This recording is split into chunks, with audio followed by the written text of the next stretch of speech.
Okay, so next up, we're going to talk about something called template literals. But first, I'm going to present life without template literals. So imagine we have a variable called product, like this.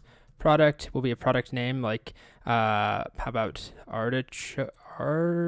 Did you spell that? Well, that's how I'm going to spell it. And then we have a price. Let price equal, I have no idea what an artichoke is. I know what it is. I have no idea what they go for. I think they're kind of expensive. Let's just say $3.99. That might be horribly off. Well, I did some research. I think $3.99 is a bit expensive. So let's update price to be $2.25 is what one costs in my area. All right. And then I'm going to create another variable with quantity. And I might just abbreviate it, QTY. That still tells us what it is, right? It's not sacrificing this, but we are losing a couple characters. So quantity, let's say I buy 5 of them. Okay, so what I want to do is print out or just create a string that says something like, you bought X artichokes, or in this case, product is artichoke, and your total is price times whatever this quantity is. So 225 times 5. And I want that to all be in a string. So with what we know right now, I can do this.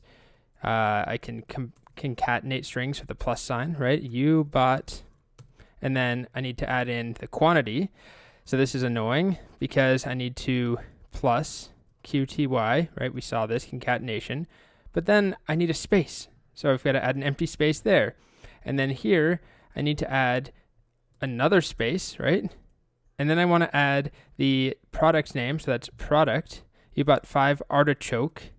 And if I really want to get specific, I could add an S. But let's just say you bought 5 artichoke.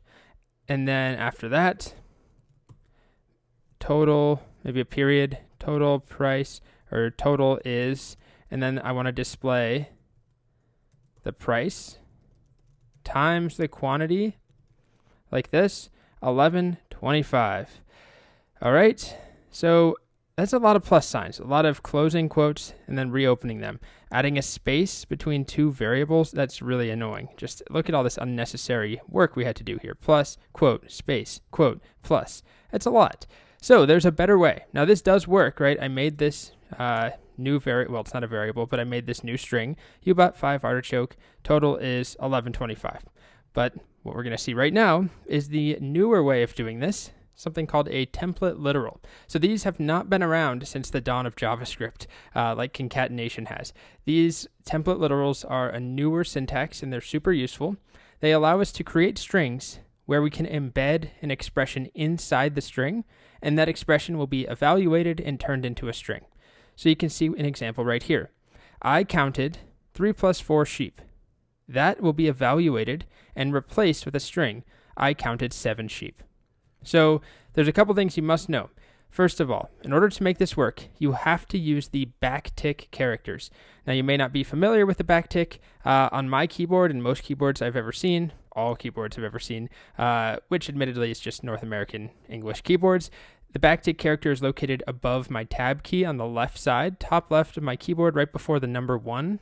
So there's a little tilde above it. Here, I'll just type it here. This is what backticks look like. They are different than a single quote. This is single quote, that's backtick. So those backticks are very important. So I can just make a string with backticks, by the way. Hello, close it. That is a string. You can see it's printed out to me with double quotes. It just indicates that's a valid string. But what's really important about backticks is inside of them, if I use this special sequence, a $, and then curly braces, opening and closing curly braces, whatever I put inside of those curly braces will be treated as an expression and it will be evaluated. So I can do something like this. Hello. I don't know why I do hello. That was a waste of life there, but $, curly braces. And then inside of this, I can do some math if I wanted to. 1 plus 2 plus 9, right? That is going to be evaluated as JavaScript, not as a string. So just to be very clear, if I use single quotes here instead, I just made a string that contains that, literally contains $, 1 plus 2 plus 9. With backticks, it's evaluated, all the content inside the curly braces, and we don't see the $, or the curly braces. This whole thing is replaced. So this is really, really useful for a lot of reasons. But if we go back to this example of what we did right here, ubot quantity plus product, let's just recreate that. I could do ubot, and then right here, just a space, and then my $, and then QTY, which is a variable. We could just start with that, ubot5. And then if I want to add the product with a space, it's as simple as another $ curly brace, product, ubot5 artichoke. And if I want an S, I can just add it right there. So I am embedding variables directly inside a string. And let's finish this up. Total is, so why don't I add a period? Total is colon, and then price times quantity. Well, I can do that right here. Price times QTY, and total is $11.25. If I wanted an actual $ right there, I could do double $. That first one is part of the string template literal. It's escaping our string and it's replaced, right? This whole thing ends up being removed, leaving us with this original $. So that's kind of all there is to it. Just remember, you've got to use backticks above your, at least most tab keys, I think.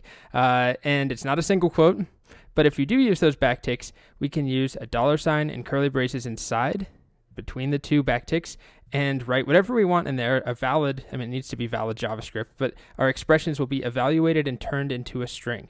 So that can be as simple as taking a number from a variable and replacing it and putting it right there, or it could be some math, or it could even be calling a method. For example, I could do product dot to uppercase ubot5 artichoke. Total is $11.25. So that's string template literals. We'll be using them very frequently, and that's all I have to say. So I'm going to go away. Okay, bye.